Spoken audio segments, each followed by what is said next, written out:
तो +8 लाने के लिए हम ऐसी दो संख्याएं ले लेते हैं। एक संख्या मान लेंगे कि a बराबर है -2 के, और दूसरी संख्या ले लेते हैं b, वो है -10।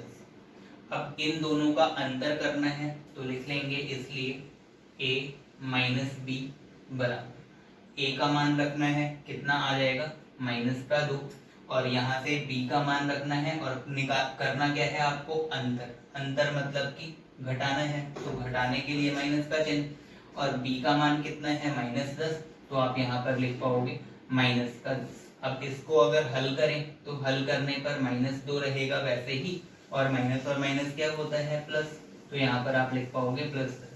अब इसको अगर हल करते हैं तो माइनस और प्लस क्या होता है, माइनस, इसका मतलब कि दोनों क्या होंगे, घटेंगे आपस में। अब घटाते हैं तो 10 से 2 को घटाने पर कितना आएगा, 8 आप लिख लोगे। और बड़ी संख्या कौन सी है, 10, तो 10 पर कौन सा चिन्ह आ जाएगा, प्लस का, तो वो लगाया जाता नहीं है। तो इससे क्या समझ में आया कि दो संख्याएं कौन कौन सी लेंगे हम, -2 और -10 लिख लेंगे, इसलिए युग्म बराबर -2, -10। तो यहाँ से एक ऐसा कॉन्सेप्ट बिल्डअप करेंगे हम जिससे कि आप इजीली कुछ युग्म ले सको जिससे कि अंतर जो है वो 8 के बराबर आ जाए। वो कॉन्सेप्ट क्या है, तो यहाँ से ध्यान से देखना सभी लोग।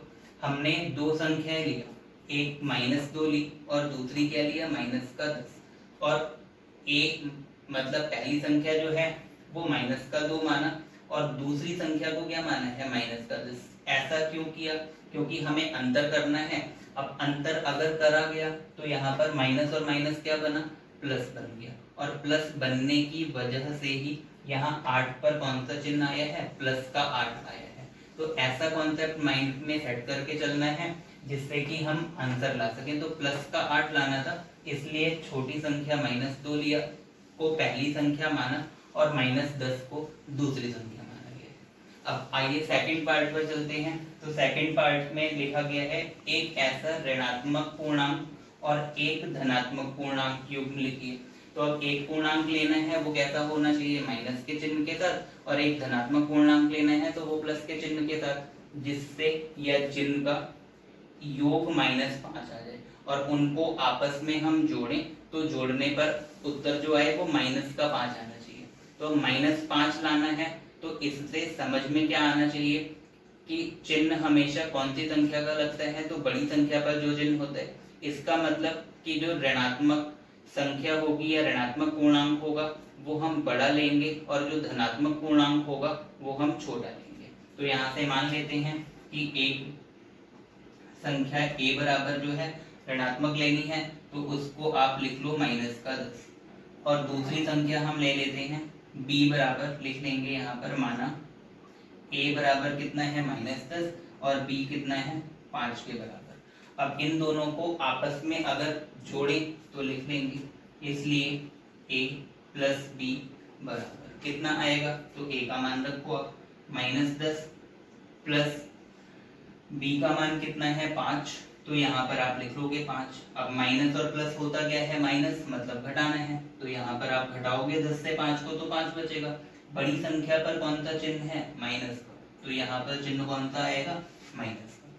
तो उत्तर हमको योग करने पर क्या लाना था, -5, तो यहाँ -5 आ गया। तो माइंड सेट क्या कर ले करके चलना है कि यहाँ पर उत्तर में चिन्ह कौन सा आ रहा है, जो चिन्ह आ रहा है उसके अकॉर्डिंग या उसके हिसाब से ही हम संख्याओं को लेते हैं। तो इसलिए a जो लिया उस पर चिन्ह माइनस का ले लिया, और b पर जो वैल्यू लिया वो धनात्मक संख्या ले ली गई, और ये बड़ी संख्या लिया और इसको छोटी संख्या लिया गया। अब ऐसे ही थर्ड पार्ट पर आ जाओ। बोल रहे एक ऋणात्मक और एक धनात्मक पूर्णांक लिखिए। तो एक ऋणात्मक पूर्णांक लेना है और एक धनात्मक पूर्णांक लेना है। तो वैसा ही सेम क्वेश्चन है, एक ऋणात्मक पूर्णांक और दूसरा धनात्मक पूर्णांक जिनका अंतर -3 है। अब इनका अंतर क्या दिखाना है हमें, -3 के बराबर। तो इसका मतलब क्या हुआ कि यहाँ पर योग दिखाना था, तो बड़ी संख्या को a माना और छोटी संख्या को b माना। अब वो ऋण चिन्ह भूल करके देखिए कि बड़ी संख्या 10 है और छोटी संख्या 5 है, तो इस हिसाब से छोटी बड़ी संख्या। अब थर्ड पार्ट पर आते हैं।